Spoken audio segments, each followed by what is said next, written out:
7 மணிக்கு அறிவாலயத்தில் தளபதி அவர்களை சந்தித்து திரு முகுல் வாஸ்னிக் அவர்களும் வேணுகோபாலும் வந்து சந்தித்து அறிவிப்பு நிச்சயமாக வெளியிடும்.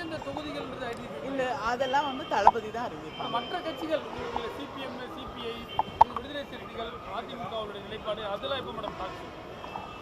அது கூடிய விரைவில் தளபதி வந்து ஒரு தேதியை வந்து அறிவிச்சு எல்லாரோடையும் பேசிட்டு ஒரு தேதியை அறிவிப்பார். 49 பேர் மீட்கப்பட்டிருக்காங்க. இன்னைக்கு உங்க மீட்சியால மீட்கப்பட்ட அப்படின்ற மாதிரி சொல்லியிருக்காங்க. ஆமாங்க, திருநெல்வேலியில் ஒரு கூட்டத்துக்கு போயிருந்தப்ப அங்கே இருக்கக்கூடியவர்கள் வந்து 49 பேர் மலேசியாவில் வேலை செய்ய போயிட்டு அங்கே உணவு இல்லாமல் சம்பளம் கொடுக்காம ஒரு காட்டு பகுதியில் வேலை செய்யறதுக்கு வந்து நிர்பந்திக்கப்படுகிறார்கள் அப்படிங்கிறது திரும்பி வருவதற்கான வழி இல்லைன்னு சொன்னாங்க. அதனால் எம்இஏல அவங்க சுஷ்மா ஸ்வராஜ் அவர்கள் அமைச்சரிடம் வந்து பேசி உதவிகள் செய்ய சொல்லி அவங்க திரும்பி மறுபடியும் தாயகத்திற்கு வரக்கூடிய ஒரு ஏற்பாட்டை செய்வதற்கு உதவி செய்ய முடிந்தது. அண்மையில் நடந்த கருத்து கணிப்புல திமுக காங்கிரஸ் கூட்டணி வலுவா இருக்குன்னு சொல்லப்படுது. இந்த நிலையில் வந்து அதிமுக, பாரதிய ஜனதா, பாமக இன்னும் சில கட்சிகள் வந்து வலுவான கூட்டணி அமைக்கிறதுனால சொல்லப்படுகிறது. கடும் போட்டி. வலுவான கூட்டணி அப்படிங்கிறது வந்து எண்ணிக்கையில மட்டுமே வந்துடாதுங்க. தமிழ்நாட்டு மக்கள் வந்து பிஜேபி எப்படி பார்க்குறாங்க அப்படின்னு உங்களுக்கே தெரியும். அது மட்டும் இல்லாமல் பாமக வந்து அதிமுகவை குறித்து வைத்திருக்கக்கூடிய விமர்சனங்கள் எவ்வளவு கடுமையாக, எவ்வளவு கீழ்த்தரமான விமர்சனங்களை அவர்கள் வார்த்தைகளை பயன்படுத்தி அவங்களை வந்து விமர்சனம் செய்திருக்கிறார்கள் உங்களுக்கே தெரியும். அன்புமணி அவர்கள் குரங்கு கையில் கொடுத்த பூமாலைன்னு இப்போ வந்து அவங்க பூமாலையா குரங்கா இருக்காங்கன்னு அவங்க தான் முடிவு பண்ணுவாங்க.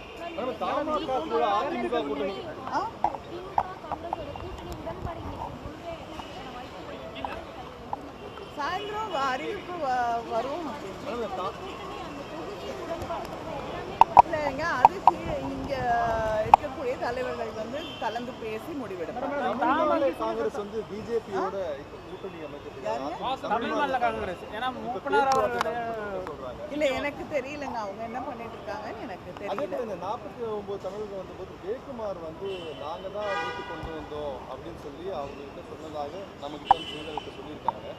தமிழக அரசு தான் முழுமையான நடவடிக்கை எடுத்துச்சு அப்படின்னு சொல்லணும் அப்படின்னு சொல்லியிருக்காங்க.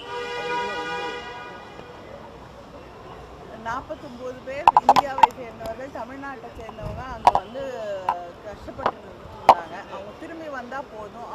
அது இதில் கூட எதையும் செய்யாமல் இதுலேயும் வந்து ஒரு பேரை மாத்திரம் வாங்கிட்டு போகணும்னு நினச்சா வாங்கிட்டு போட்டோம். அதை பற்றி பிரச்சனை இல்லை.